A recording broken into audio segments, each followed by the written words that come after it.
Someone asks you for a favor.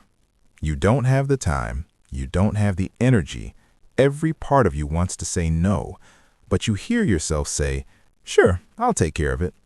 And then you spend the next 3 days quietly resenting both of them and yourself. Sound familiar? This isn't about being too nice. It's not a personality quirk. It's a pattern, and it runs much deeper than most people realize. There's a name for it: people-pleasing.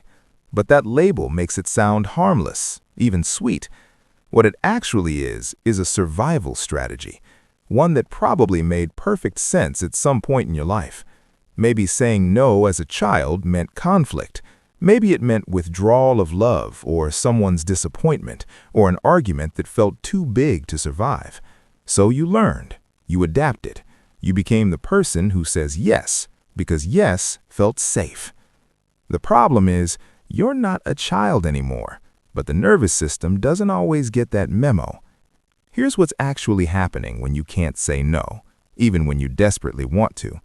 Your brain has linked the word no to danger, not physical danger necessarily, but the threat of disapproval, of rejection, of someone thinking less of you, and your mind would rather exhaust your body than risk that outcome. So it overrides what you want, what you need, what you know is right, and it pushes the word yes out of your mouth before you've even finished thinking. It feels like kindness, but it isn't really. It's fear wearing kindness as a costume. And the cost is enormous. Not all at once, that's the tricky part. It happens slowly. You say yes to one thing, then another, then another. Your schedule fills up with other people's priorities. Your energy gets spent on things that don't actually matter to you. And somewhere in the middle of all of it, a quiet voice starts whispering that your needs don't count, that your time is worth less, that who you are, without your usefulness, might not be enough. That's where the real damage lives, not in the individual yeses, but in what they're slowly teaching you about your own worth. And your relationships, they suffer too, because when you never say no, people don't actually get to know you. They get to know the version of you that always accommodates, always agrees, always shows up regardless of the cost.